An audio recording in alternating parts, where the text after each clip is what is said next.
Bonjour chers amis, bonjour à tous.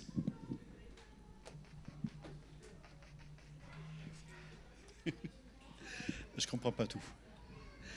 Voilà, j'aimerais vous souhaiter une bonne journée et aussi un bon culte pour aujourd'hui. Le culte est enregistré, il est filmé, il sera diffusé dès cet après-midi.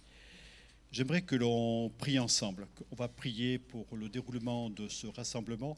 En même temps, je trouve que c'est important aussi de penser on a pas mal de frères et sœurs qui sont touchés actuellement par la Covid-19. Donc je pense que c'est important de les porter à prière. Alors certains sont positifs, non malades. Certains ont été un petit peu tracassés de leur santé. Puis vous savez, en même temps, il y a les grippes, il y a les rhumes et la Covid. Ça fait beaucoup de monde qui est en cause. Voilà, donc on va prier, on va avoir une pensée pour nos frères et nos sœurs qui sont un peu isolés. Et puis on prie pour chacun de nous. Et puis nous voulons vivre des moments forts et importants ensemble. Inclinons-nous.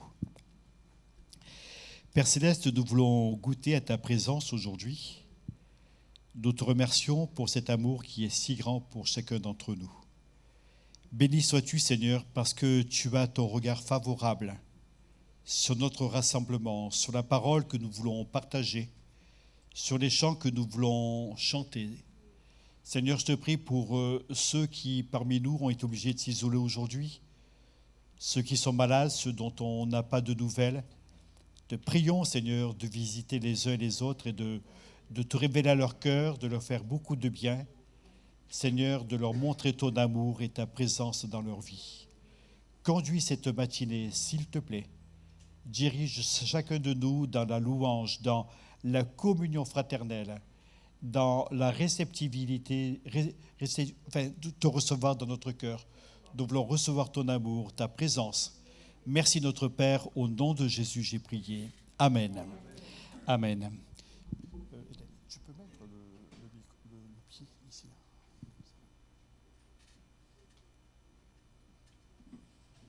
Bonjour à tous. Bon, on entend bien les enfants derrière.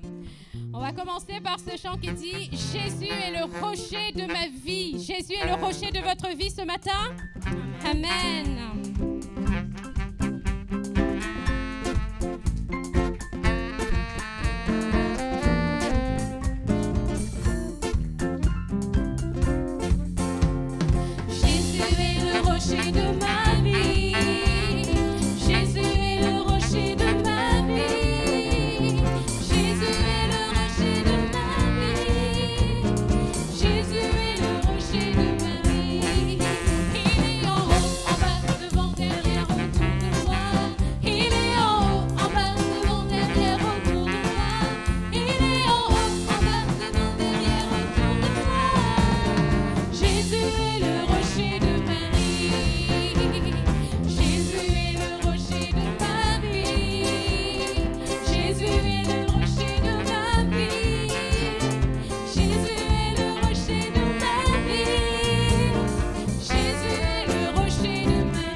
Avec lui. Amen. Amen.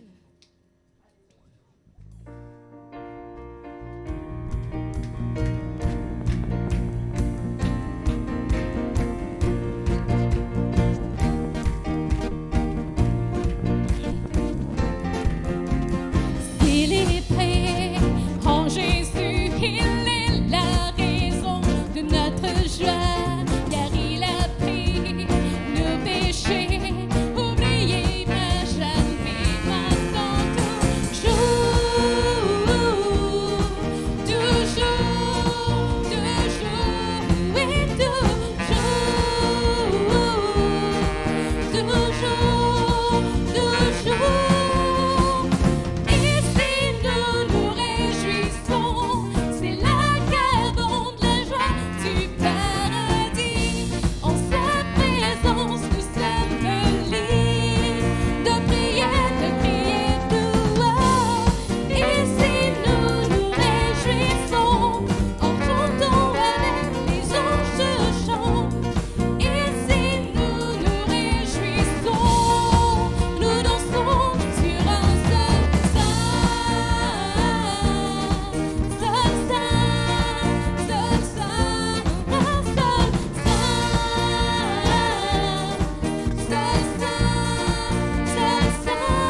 soit ton nom. Nous voulons nous réjouir en notre Dieu. C'est lui qui est l'auteur de notre joie, l'auteur de notre paix. Amen. Et c'est lui qui renouvelle nos forces chaque matin. Amen. Notre force sera renouvelée en nous attendant à Dieu. Amen. Amen.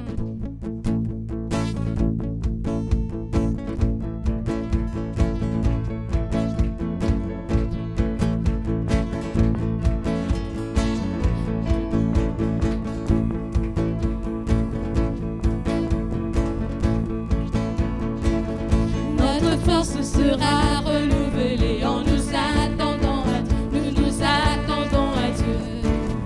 Notre force sera renouvelée en nous attendant à Dieu. Nous attendons à Dieu.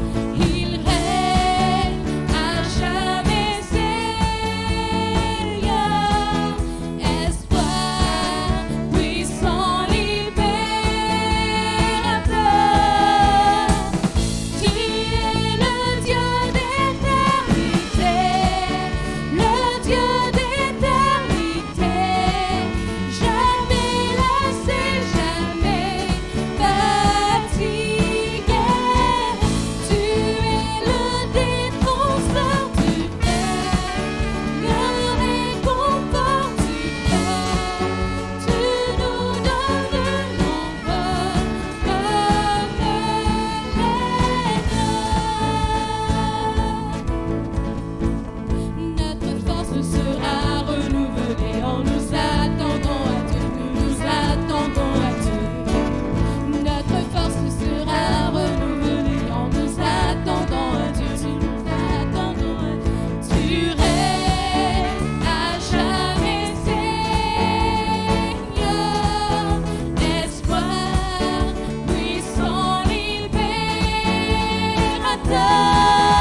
Disons-le encore, tu es le Dieu d'éternité. Tu es le Dieu d'éternité, le Dieu d'éternité. Jamais lassé, jamais fatigué. Tu es le réconfort du faible, le réconfort du pauvre. Tu nous donnes l'envol comme l'éclat.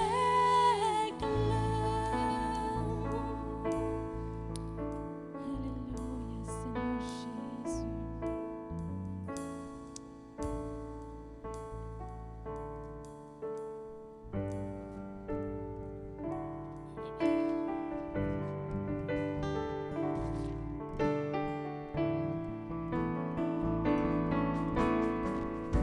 Notre Dieu est venu sur cette terre pour nous donner sa vie.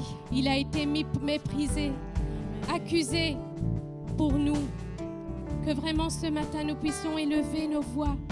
Nous puissions élever nos voix vers lui pour lui dire toute notre reconnaissance. Sans lui, nous n'aurions pas été là ce matin. Sans lui, nous n'aurions pas eu la paix, la joie, l'assurance d'avancer dans notre vie. Qu'il soit loué, qu'il soit glorifié de ce qu'il a accompli à la croix de Golgotha. Alléluia, Jésus.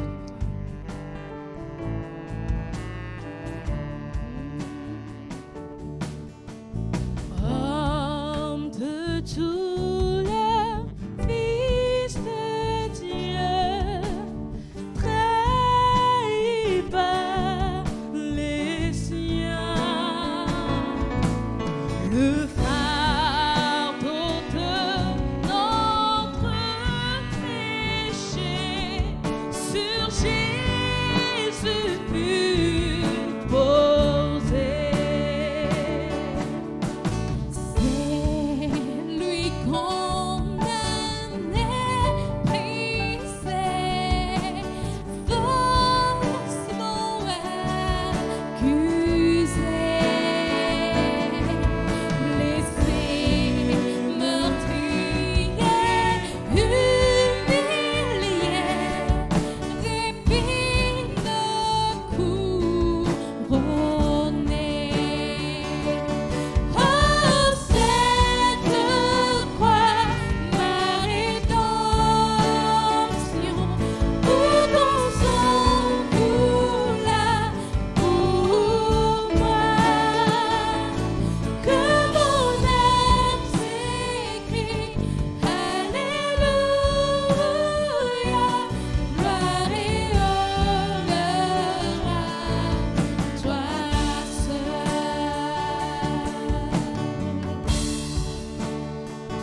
mon Dieu, c'est vrai, nous voulons te célébrer, Seigneur, mon Dieu, mon roi.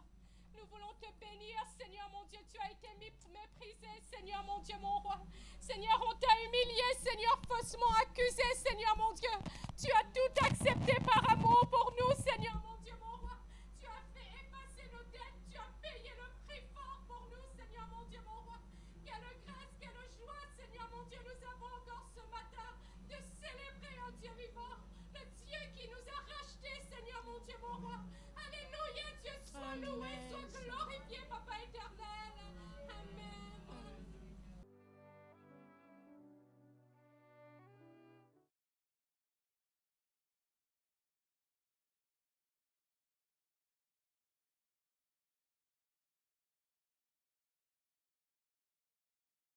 Nous sommes heureux de nous retrouver encore ce matin pour être à l'écoute de ce que Dieu veut nous dire. Cette semaine, on a eu une semaine sur la prière. Essentiellement, on a eu une semaine de temps de prière le midi et le soir. Et le thème était la prière. Et différents intervenants nous ont parlé de la prière. Et donc, j'avais commencé lundi, pour ceux qui étaient là, et ce que je vous ai apporté lundi, en réalité, c'était le plan de ce que je vais développer ce matin. Donc, désolé pour ceux qui étaient déjà là. Vous allez entendre certaines choses qui sont similaires. Mais ça nous fait du bien aussi de nous en rappeler. Et puis, ce thème de la prière, je crois qu'on a toujours besoin de se réajuster à ce que Dieu veut pour chacun de nous. Parce que moi, en premier, j'ai besoin, jour après jour, de me réajuster à ce que Dieu veut. Le thème de la prière, c'est un thème qui est vaste. Alors, j'aborderai juste 2 points ce matin, qu'on va lire dans Matthieu chapitre 6. Matthieu chapitre 6. Et on lit ensemble au verset 6. Mais quand tu pries, entre dans ta chambre, ferme ta porte et prie ton Père qui est là dans le lieu secret. Et ton Père qui voit dans le secret te le rendra. En priant, ne multipliez pas de vaines paroles comme les païens qui s'imaginent qu'à force de paroles, ils seront exaucés. Ne leur ressemblez pas, car votre Père sait de quoi vous avez besoin avant que vous le lui demandiez. Voici donc comment vous devez prier, notre Père qui est aux cieux. Et je m'arrêterai là. Je m'arrêterai là parce que ce qui m'a frappé dans ce texte, c'est cette différence. Quand tu pries, tu entres dans ta chambre et tu pries ton Père. Et un peu plus loin, quand vous priez, dites notre Père. Donc la prière revêt un double aspect, un aspect qui touche plutôt à la relation intime avec notre Père, et puis celui d'une relation de communion avec nos frères et sœurs, notre Père. Alors, concernant la prière personnelle avec notre Père céleste, avec ce Père qui est le nôtre individuellement et collectivement, cette prière personnelle, elle va permettre quelque part la prise de conscience toujours plus accrue de notre filiation, cette relation d'enfant à père, cette filiation au Père céleste avec, je dirais, toutes les conséquences qui en découlent. Ça va avoir des conséquences dans mon caractère, dans ma manière de penser, dans différentes choses. Et cette relation au Père, elle est vraiment nécessaire pour mon développement personnel, pour chacun de nous. Alors, je me suis interrogée sur cette notion de filiation. On a l'habitude de dire, pour les uns ou pour les autres, selon qui vous êtes, je suis un fils de Dieu ou je suis une fille de Dieu. Je crois que je l'avais déjà abordé, cette notion-là, et j'y reviens parce que ça me tient à cœur. Dans la pensée biblique, ce qui ressort, ce qui est important, c'est la notion de fils. C'est la notion de fils parce que c'est lui l'héritier dans la culture telle qu'il se vivait au temps biblique, cette notion de fils revêt cette notion d'héritier.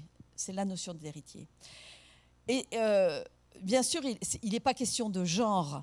Hein, c'est pas la question d'héritage n'a rien à voir avec notre genre, masculin ou féminin.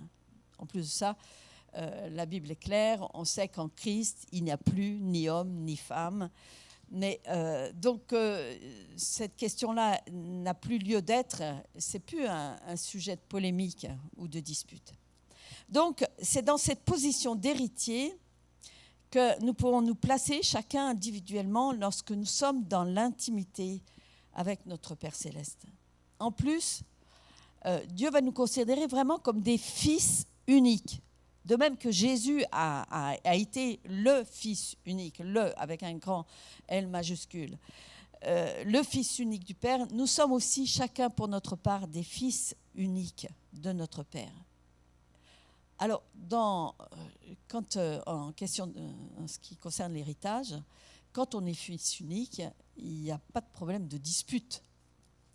D'accord, hein, autant dans les grandes familles, il peut y avoir une dispute, mais là, il n'y a pas de dispute, pas de querelle dans cette question d'héritage. Et l'héritage qui nous est mis de côté n'est pas un héritage au rabais, ce n'est pas quelque chose de petit. Et il n'est pas non plus partagé, il est complet en lui-même et suffisant pour chacun de nous. En plus de ça, en ce qui concerne l'héritage, c'est celui qui transmet l'héritage qui décide de ce qui va être transféré à l'héritier. Et ce n'est pas l'héritier qui décide de ce que son père doit lui donner. Lorsque quelqu'un réclame une part d'héritage, alors que ce n'est pas le moment,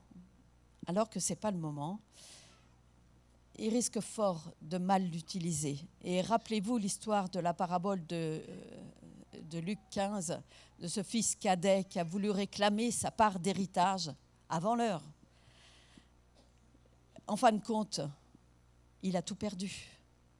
Il a mal géré, il a tout perdu. Alors je crois que pour nous-mêmes, c'est pareil.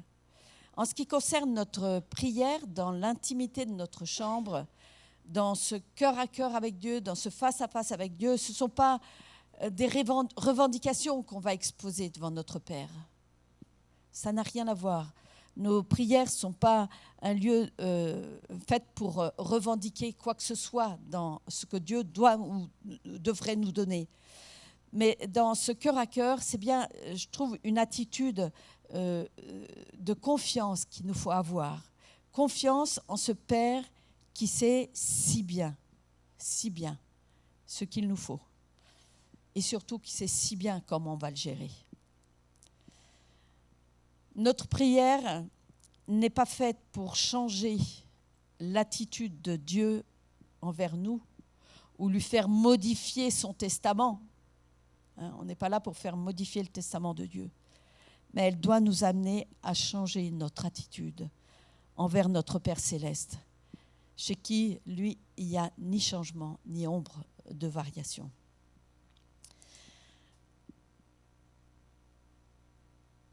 On va voir quelques exemples de prières, justement, dans ce cœur à cœur avec Dieu. La prière de Pierre avant d'aller voir Corneille. Vous vous rappelez l'histoire, Pierre, on ne va pas lire, ça se trouve dans Actes chapitre 10, on ne va pas lire tout le texte, mais rappelez-vous comment ça se passe. Pierre se retrouve seul, donc dans un temps de prière, il est là devant son Père. Je dirais qu'il est dans une attitude d'attente devant ce Dieu qui veut peut-être lui communiquer quelque chose. Il ne sait pas encore, mais il est là, devant son Père. Et puis, il a une vision d'animaux qu'il qualifie d'impurs. Et forcément, selon l'enseignement qu'il a reçu, il va rejeter a priori ce que Dieu lui demande. Dieu va lui dire « tue et mange ». Ben non, Seigneur, tout va bien. Ces animaux impurs, moi j'ai appris que ça tu ne manges pas, ça tu ne manges pas, ça tu... Et la réponse de Dieu à Pierre va être simple.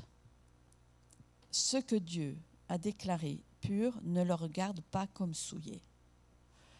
Mais pour que Pierre arrive à entendre, Dieu a dû insister par 3 fois pour que Pierre change de mentalité, change de façon de voir, change même sa compréhension de Dieu. Parce que sa compréhension de Dieu était rattachée à tout l'enseignement qu'il avait reçu. Et cette notion-là d'être délivré de cette loi, de ce poids qui est pesé sur lui, et de réaliser que c'est uniquement par grâce que Dieu est là et qu'il veut envoyer sa bénédiction, ça, il avait du mal à le comprendre. Et c'est donc seulement après ce temps-là, après ce changement de mentalité, ce changement d'attitude devant ce que Dieu lui demandait, que Pierre va pouvoir aller proclamer l'évangile à ce fameux Corneille. On le voit du verset 24 au verset 48. C'est cette révélation de Dieu pendant un moment d'intimité personnelle qui a permis à Pierre d'être un instrument de bénédiction pour Corneille, mais pour sa famille, ses amis. Et ça a été quelque chose de formidable. Ce que nous comprenons de Dieu, ce qu'il nous demande de changer dans notre façon d'être ou de voir les choses, faisons bien attention, tout cela doit toujours nous amener à être des instruments de bénédiction et de libération. Parce que si Dieu vous demande quelque chose et qui va asservir l'autre, je doute fort que ça vienne de Dieu. Mais ce que Dieu nous demande, c'est toujours quelque chose pour libérer, pour bénir, pour être des instruments de bénédiction autour de nous. Pierre a pu exposer à Corneille et à toute sa maison qu'il avait rassemblée là, l'évangile libérateur qui leur a permis aussi d'avoir une relation simple et directe avec leur Père Céleste. Et ce qui est fabuleux, c'est que dans cet événement, Pierre a compris 2 choses. Non seulement avant, que ce que Dieu déclare pur, il doit le considérer comme pur, mais en plus, eh bien, si le Saint-Esprit est donné à quelqu'un, parce que là, c'est ce qui s'est passé, pourquoi refuser l'eau du baptême à ceux que le Seigneur a bénis, a remplis du Saint-Esprit ? Il y a vraiment, je crois que Pierre a reçu une double bénédiction de la part de son Père dans cette relation, dans cette compréhension des choses d'en haut. Et puis, il y a une prière qui m'a interrogée aussi, c'est celle de Jésus au jardin de Gethsémane, un peu avant la croix. Le passage sur la croix, en Matthieu 26, vous pourrez relire ce texte. Voilà ce que dit Jésus, « Mon Père ». Et il précise bien « mon Père ». Donc il est vraiment dans cette relation d'intimité avec son Père Céleste. « Mon Père, s'il est possible, que cette coupe s'éloigne de moi. Toutefois, non pas ce que je veux, mais ce que tu veux. » Quelquefois, dans nos moments de prière, je dirais qu'il y a comme un conflit qui s'amorce entre notre volonté et celle de notre Père.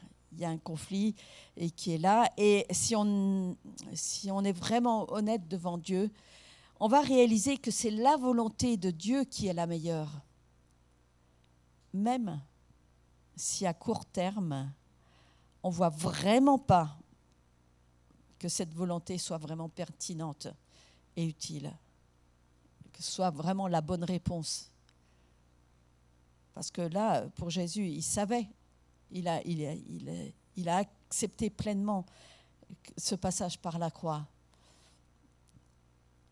Je ne sais pas, moi, j'aurais été à sa place, je ne sais pas si j'aurais reçu ça comme la volonté de Dieu. Jésus a expérimenté aussi dans ce moment-là que c'est uniquement dans un tête-à-tête avec son Père Céleste qu'on peut discerner vraiment et accepter surtout le choix divin pour sa vie. Il a discerné, et ça j'aime parce qu'il a pas regardé à court terme, mais il a discerné à long terme que ce choix-là, le choix divin, le choix du Père, était pour l'humanité tout entière. S'il avait choisi simplement sa volonté, ça se résumait à son salut quelque part pour lui. Il sauvait, entre guillemets, il sauvait sa peau. Mais là, il a assuré le salut à toute l'humanité. Et c'est, je crois, en ayant un regard élargi sur les situations que nous exposons au Seigneur que nous pourrons mieux comprendre et recevoir la révélation de la volonté de notre Père. On va pouvoir suivre alors ces instructions et aller jusqu'au bout de ce qu'il nous demande. Tout comme Pierre avec Corneille et comme Jésus a pu le dire, on pourra dire à la fin, tout est accompli. On a pu accomplir tout ce que Dieu voulait. Dans cette situation, Jésus avait sollicité le soutien de Pierre, Jacques et Jean pendant ce moment de prière, même s'il est resté quand même seul à seul avec son Père quand il se retrouvait dans ce moment de prière. Mais Pierre, Jacques et Jean n'ont pas pu le soutenir. Est-ce que Jésus leur en a tenu rigueur ? Non. Non. À la fin, il va leur dire, bon, c'est bon, dormez maintenant, reposez-vous. Vous pouvez vous reposer. Tout a été accompli parce que Jésus est allé jusqu'au bout. Et s'il nous arrive de demander de l'aide quelque part pour un moment de prière et que malheureusement, ça ne peut pas se faire, continuons à rester confiants et disponibles malgré tout à l'écoute de Dieu. Et n'ayons aucun ressentiment à l'égard de ceux à qui on aurait pu demander. Soyons comme Jésus. C'est bien, reposez-vous maintenant. J'ai reçu ce que je devais recevoir. J'ai reçu, j'ai entendu, j'ai compris la volonté de mon Père. Et puis, ce que la prière provoque en nous, dans notre intimité, et là, j'aimerais qu'on relise ce texte de Philippiens 4. Philippiens 4, versets 4 à 9. Voici ce qu'il est dit. « Réjouissez-vous toujours dans le Seigneur, je le répète, réjouissez-vous. Que votre douceur soit connue de tous les hommes, le Seigneur est proche. Ne vous inquiétez de rien, mais en toute chose, faites connaître vos besoins à Dieu par des prières et des supplications avec des actions de grâce. Et la paix de Dieu qui surpasse toute intelligence gardera vos cœurs et vos pensées en Jésus-Christ. Au reste, frères et sœurs, que tout ce qui est vrai, tout ce qui est honorable, tout ce qui est juste, tout ce qui est pur, tout ce qui est aimable, tout ce qui mérite l'approbation, ce qui est vertueux et digne de louange soit l'objet de vos pensées.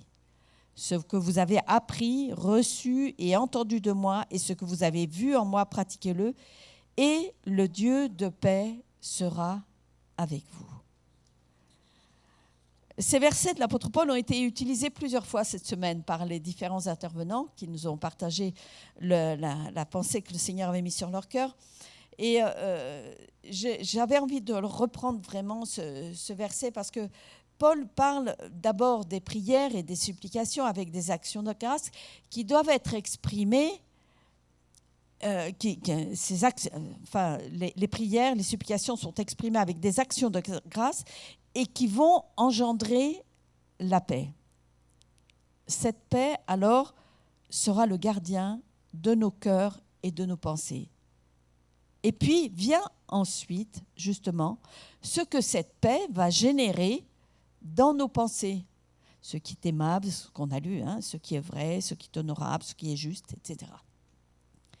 C'est alors seulement, une fois qu'on a alimenté nos pensées avec tout cela, c'est alors seulement que le Dieu de paix sera vraiment avec nous. Il y a donc dans ce moment d'intimité avec le Seigneur, dans cette recherche, dans ce contrôle de nos pensées, comme dit l'apôtre Paul, d'amener toute pensée captive à l'obéissance de Christ. Et je crois que quand on recherche cette relation avec Dieu, cette intimité avec Dieu, nos pensées sont ramenées vers ce qui est vrai, ce qui est honorable, etc. Le Dieu de paix est avec nous. Il y a donc dans ces moments-là, il y a une découverte nouvelle de la personne de Dieu. Il y a quelque chose de nouveau qu'on comprend de Dieu Et cette prière, ces moments de prière et d'action de grâce que nous avons en tête à tête avec Dieu doivent provoquer des changements dans notre caractère. Alors ces changements, ils ne sont pas toujours évidents, hein. Je ne sais pas pour vous, mais moi, ce n'est pas toujours évident. Ces changements dans notre caractère, dans notre pensée, notre manière de vivre, de s'exprimer, de réagir, enfin, dans tous les domaines de notre vie. Et c'est alors seulement que vont apparaître les fruits de l'esprit dans nos vies. Et ces fruits-là vont être en bénédiction pour nous,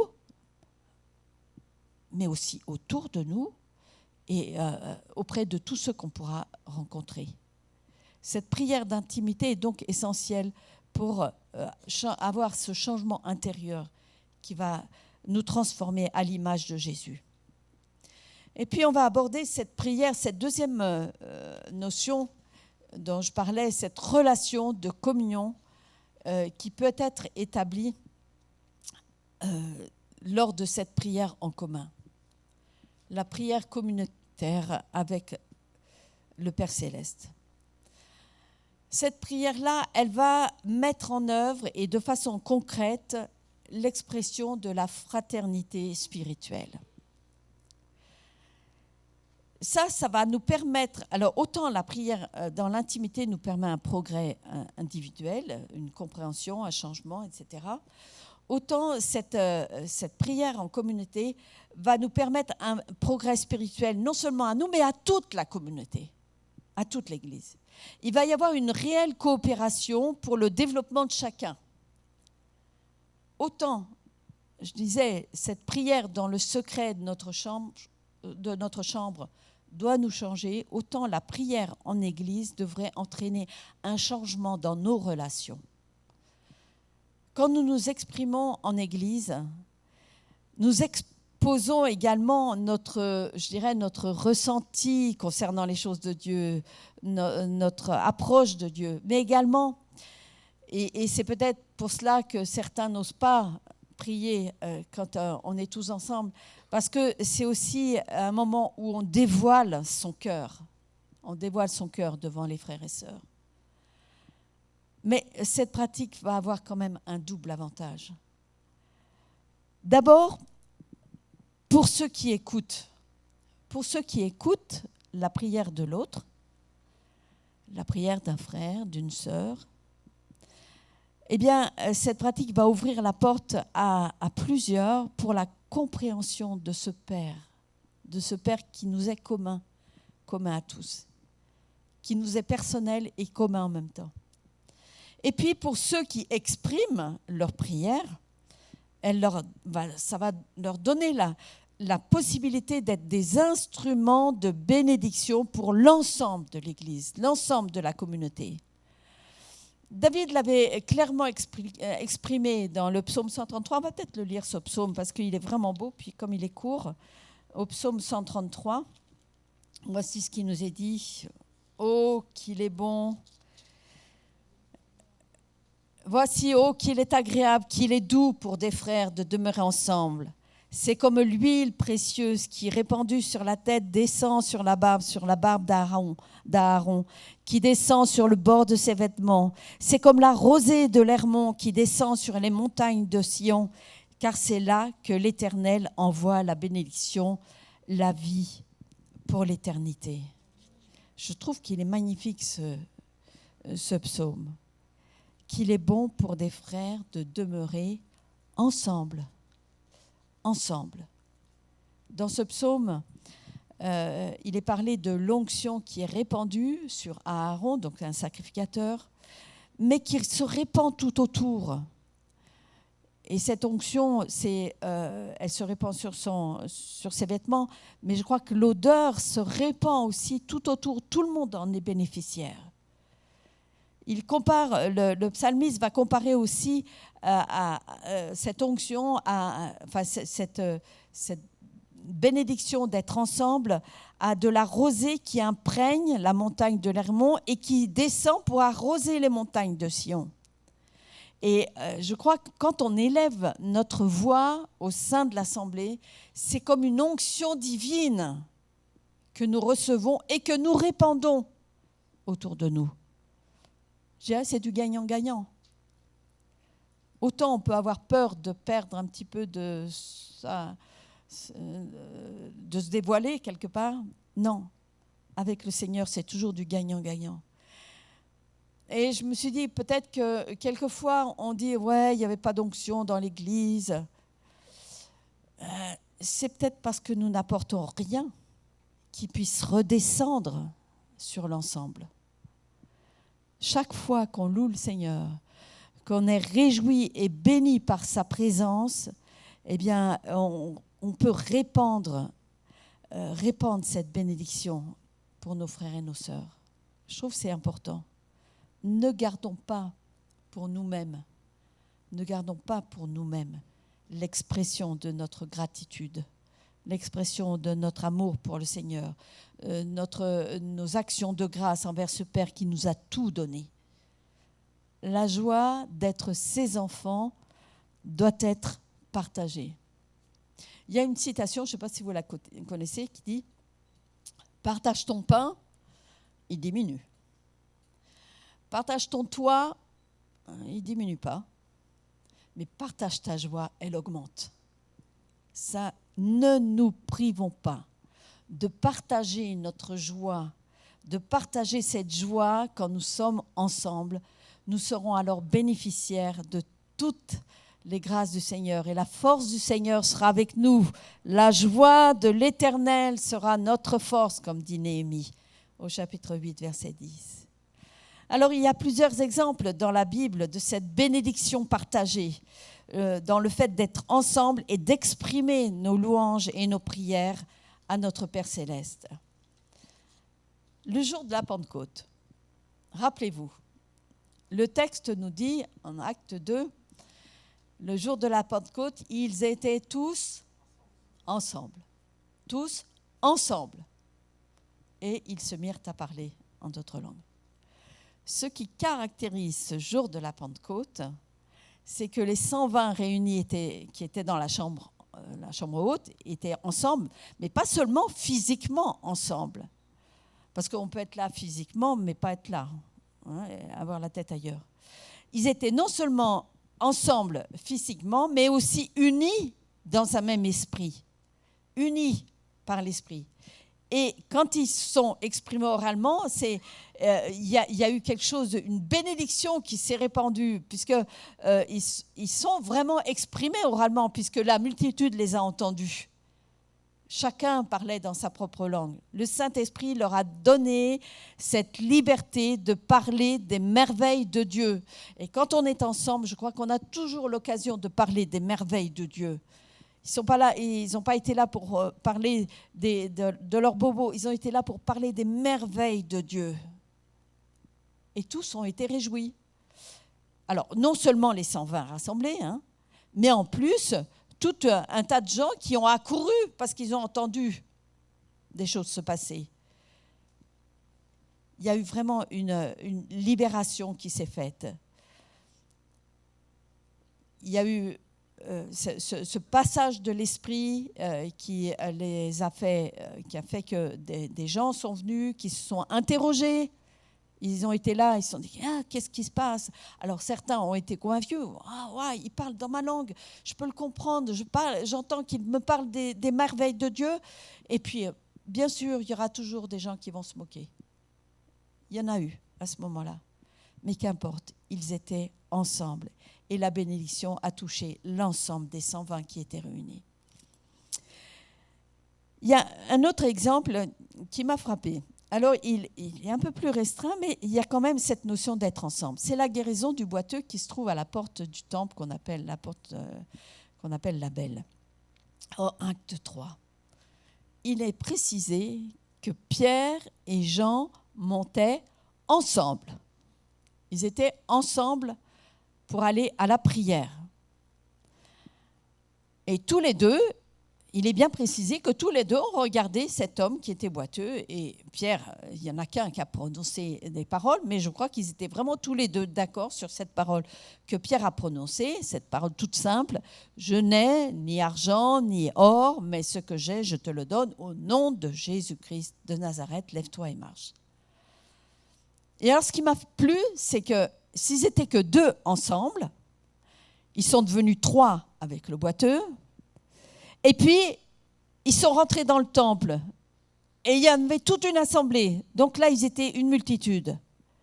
La bénédiction s'est étendue à tout l'ensemble, à tout le peuple, même à tout le peuple qui a accouru vers eux. Au verset 11, il nous est précisé justement que le peuple a couru vers eux. Non seulement Pierre et Jean ont été fortifiés dans leur foi, dans l'expression, dans cette parole, dans cette prière qu'ils ont exposée, au nom de Jésus, lève-toi et marche. Non seulement ils ont été bénis, ils ont été visités, mais en plus leur foi a été fortifiée et ceux qui étaient réunis dans le temple l'ont été aussi. Et ça a même eu des répercussions jusque dans toute la ville. D'où l'importance d'avoir cette expression qui puisse se manifester au sein de nos églises, au sein de nos communautés, pour que la bénédiction s'étende non seulement à l'intérieur de ces murs, mais aussi à l'extérieur. Et puis, il y a des murs qui peuvent être ébranlés aussi. Paul et Silas dans la prison. Alors vous allez me dire, non, mais ils n'étaient pas en église, ils n'étaient pas dans une... je ne sais pas, ils étaient quand même entourés de pas mal de gens. Rappelez-vous l'histoire. Paul et Silas prêchent l'évangile et puis il y a une femme qui les harcèle avec des paroles derrière eux. Elle est animée d'un mauvais esprit. Alors Paul en a assez, il chasse cet esprit. Le problème, c'est qu'il se retrouve en prison suite à la plainte déposée par le maître de cette femme. Là, en prison, ce lieu est devenu pour eux l'occasion d'avoir un auditoire tout trouvé. C'est une communauté qui est là, l'auditoire des prisonniers. Et là, ils vont s'exprimer à haute voix. S'ils avaient dit, Seigneur, je t'en supplie, interviens, fais-nous grâce. Je ne pense pas que le Seigneur les aurait... qu'il y aurait eu beaucoup de changements dans la prison. Mais là, dans cette prison, il y a eu l'occasion pour eux d'exprimer leur louange à Dieu malgré la situation difficile, Et ça, c'est devant cette communauté, je dirais, improvisée, que Paul et Silas vont exprimer leur action de grâce auprès de leur Père Céleste. Et tous les prisonniers les ont entendus. Et même le geôlier, d'ailleurs. Tous les prisonniers les entendaient. Donc, il y a eu vraiment une action particulière. Ça me fait penser, une année, je crois que je vous l'ai déjà donné ce témoignage, mais c'est l'histoire d'un missionnaire qui travaillait en Inde. Sa femme c'est un missionnaire américain, sa femme était partie avant, elle était arrivée en Inde, pas de problème, etc. Et lui, il avait eu de retard, il avait dû prendre un autre avion. Il arrive et à l'aéroport, il se fait embarquer par la police. Et il se retrouve en prison. Et donc, sa femme avait été mise au courant. D'ailleurs, elle a eu un gros choc parce qu'on lui a remis l'alliance et tous les papiers de son mari. Elle s'est dit, c'est pas vrai, ils vont le tuer. Non. Alors, elle s'est mise en prière avec des frères et sœurs. Et lui, pendant ce temps-là, qu'est-ce qu'il faisait ? Il était en prison, dans une prison où il y avait je ne sais pas s'il y avait plusieurs cellules, mais à mon avis, ils étaient plusieurs dans la même cellule, entassés. Et là, qu'est-ce qu'il a fait ? Il a parlé de Jésus. Et les prisonniers l'ont entendu. Ils l'ont entendu.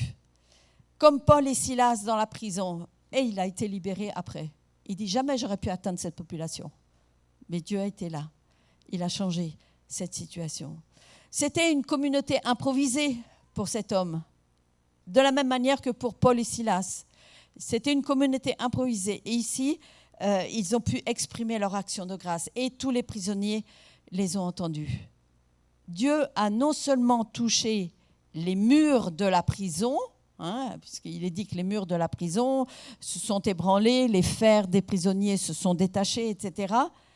Mais surtout, il a ébranlé et touché le cœur de ce gardien de prison, et qui est alors entré dans le salut annoncé par Paul et Silas.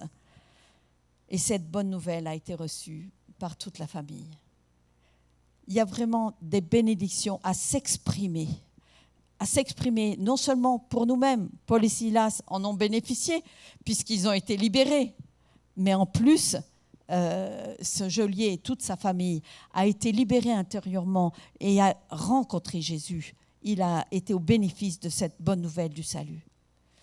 Alors, simplement en conclusion, pour notre développement spirituel, et je dirais individuellement pour notre développement spirituel, il est important de dire ce qui brûle en nous et d'entendre l'expression du cœur de nos frères et sœurs.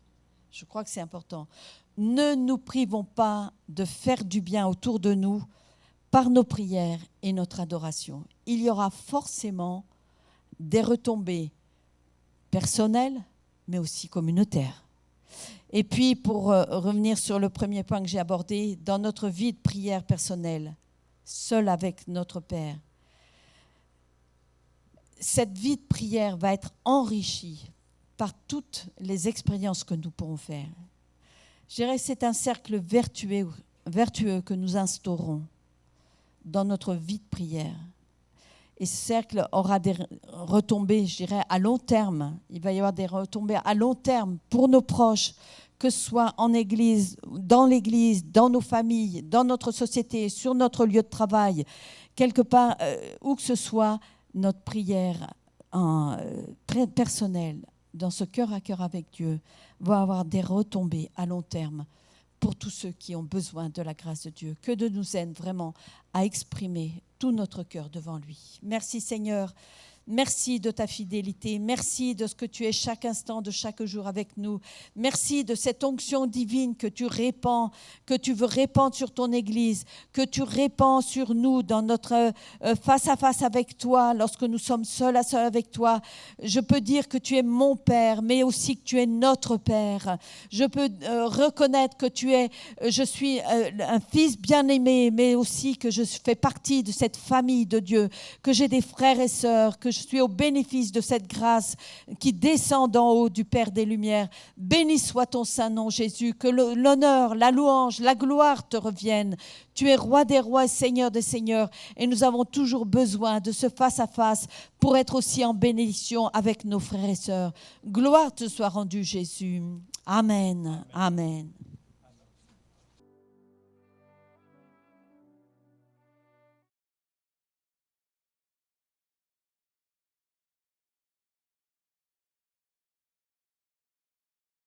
Au moment de l'offrande, nous allons prendre ce chant qui dit « Ce nom est si merveilleux, le nom de Jésus ».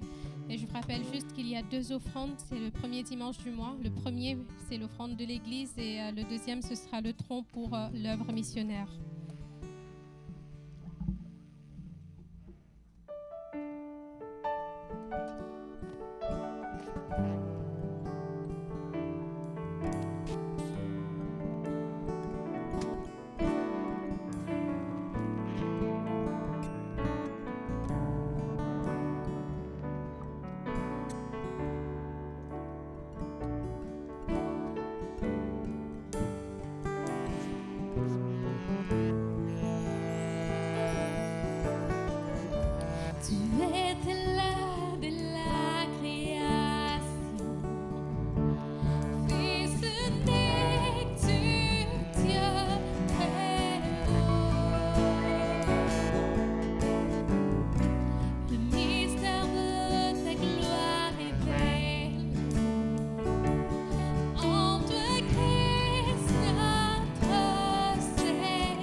on peut reprendre ces paroles. Oh, ce nom est si merveilleux.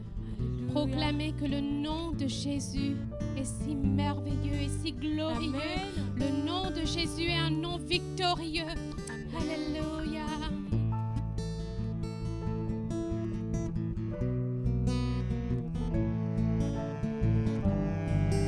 Oh, ce nom est si merveilleux. Oh, ce nom est si merveilleux. Le nom de Jésus Christ, mon roi. Oh, ce nom est si merveilleux. Sa beauté sans pareil. Oh, ce nom est si merveilleux. Le nom de Jésus. La terre a tremblé. La terre a tremblé, le voile s'est déchiré, des avant la mort et le péché. Est-ce que chante ta gloire, l'écho de ta victoire, car tu es le roi ressuscité. Tu es sans rival, tu es sans rival, tu es sans égal, Dieu du triomphe à tout jamais. À toi soit le règne, à toi soit la gloire, car ton nom surpasse tout autre nom. Oh, ce nom est victorieux, oh, ce nom est victorieux, le nom de Jésus Christ, mon roi. Oh, ce nom est victorieux, sa puissance est sans pareil. Oh, ce nom est victorieux, le nom de Jésus. Oh, ce nom est victorieux, oh, ce nom est victorieux, le nom de Jésus Christ, mon roi. Oh, ce nom est victorieux, sa puissance est sans pareil. Oh, ce nom est victorieux, le nom de Jésus. Oh, ce nom est victorieux, le nom de Jésus. Amen. Proclamer du sommet des montagnes. Est-ce que vous voulez proclamer le nom de Jésus? Oh,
Éternel, nous te remercions pour ce moment. Merci de nous avoir encore bénis ce matin. Merci pour ce moment partagé avec nos frères et sœurs. Merci pour cette communion, Seigneur. Seigneur, nous t'invoquons encore une fois, Seigneur, de nous maintenir en fait dans cette atmosphère, Seigneur. Merci parce que tu l'as déjà fait. Au nom de Jésus. Amen. Amen.